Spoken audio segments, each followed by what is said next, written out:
रहस्य ही सुरक्षा है, रहस्य ही सुरक्षा है।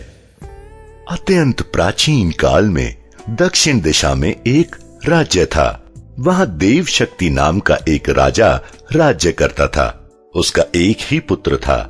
उसके पेट में एक सर्प ने निवास स्थान बना रखा था। उस उदरस्थ सर्प के कारण वह दिन प्रतिदिन दुर्बल होता जा रहा था। अनेक वैद्यों की चिकित्सा से निराश होकर राजा ने जब हार मान ली तो राजकुमार भी निराश होकर एक दिन चुपचाप विदेश चला गया। वह उस अपरिचित देश में भिक्षाटन करके अपनी क्षुधा शांत करता था और एक देवालय में जाकर सो जाता था। उस देश का राजा बालीदत्त 2 कन्याओं का पिता था। दोनों आदित्य, रूपमती एवं शालीन युवतियां थीं। प्रतिदिन प्रातःकाल दोनों अपने पिता के चरण स्पर्श करती थीं। बड़ी राजकुमारी रुक्मणी प्रणाम के पश्चात कहती थी, महाराज की जय हो। मैं आपकी आभारी हूँ क्योंकि आपकी कृपा से मुझे संसार के सभी सुख प्राप्त होते हैं। किंतु छोटी राजकुमारी पद्मनी सदा चरण स्पर्श के समय चुप रहा करती थी। एक दिन बालीदत्त ने पद्मनी से पूछा, बेटी, तुम प्रणाम करते समय सदा चुप क्यों रहती हो?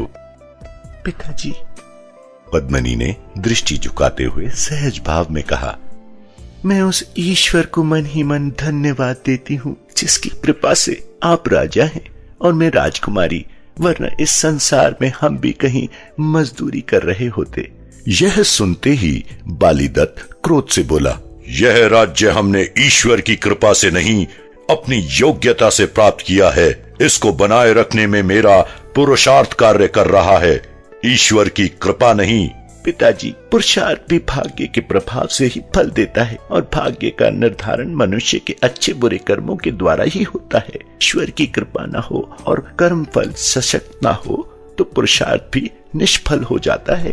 पद्मनी ने विनम्र स्वर में कहा, अच्छी बात है, इसकी भी परीक्षा हो जाएगी। राजा ने क्रोधित होकर अपने राज्य कर्मचारियों से कहा, इस कटु भाषणी कन्या का विवाह किसी भिखारी से कर दो ताकि इसके कथन की परीक्षा हो सके। राज्य कर्मचारियों ने राजा की आज्ञा से पद्मनी के लिए किसी भिक्षु की खोज प्रारंभ कर दी। एक दिन उन्होंने उस भिक्षुक राजकुमार को पकड़ लिया और राज दरबार में ले गए। राजा ने उसी से पद्मनी का विवाह तय कर दिया। ये देखकर रुक्मणी ने उपहास उड़ाते हुए कहा, व्यर्थ की बातें करके तुमने पिताश्री को क्रोधित कर दिया। अब भी समय है तो उनसे क्षमा मांग ले। क्या तुझे इतना भी नहीं पता कि किसी शक्तिशाली या अपने किसी गुरुजन की भावना को चोट पहुंचाना उचित नहीं है? बहन, शक्ति से भयभीत होकर, श्रद्धा से मुक्त होकर, अपने सुख की लालसा में या अपनी संभावित हानि से घबराकर जो व्यक्ति सत्य का दामन छोड़ देते हैं उनसे ईश्वर भी विमुख हो जाते हैं। गुरुजनों के प्रति श्रद्धा और विनम्रता का यह अर्थ नहीं है कि उनके अहंकार, उनकी अज्ञानता और उनके अविवेक का भी समर्थन किया जाए। यदि मेरे भाग्य में भीख मांगना ही लिखा है तो उसे कौन रोक सकता है बहन?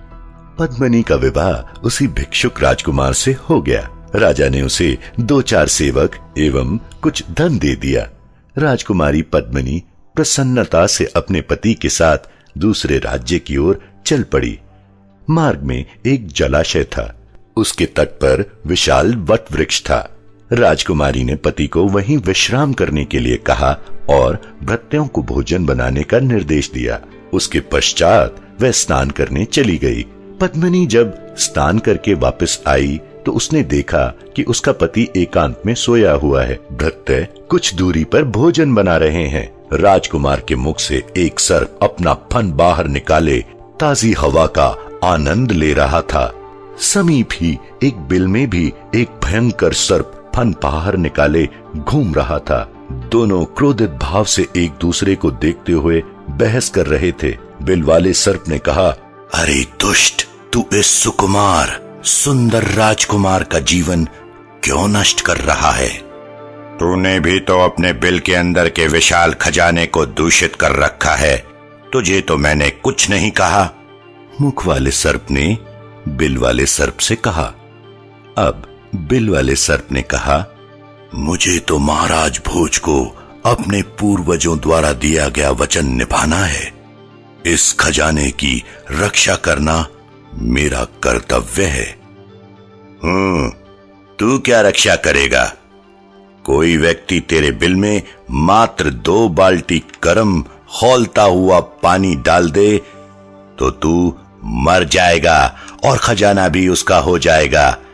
कोई इस रहस्य को नहीं जानता, इसलिए तू अब तक जीवित है। तू भी तो इसी कारण जीवित है मूर्ख, कि तेरा रहस्य कोई नहीं जानता।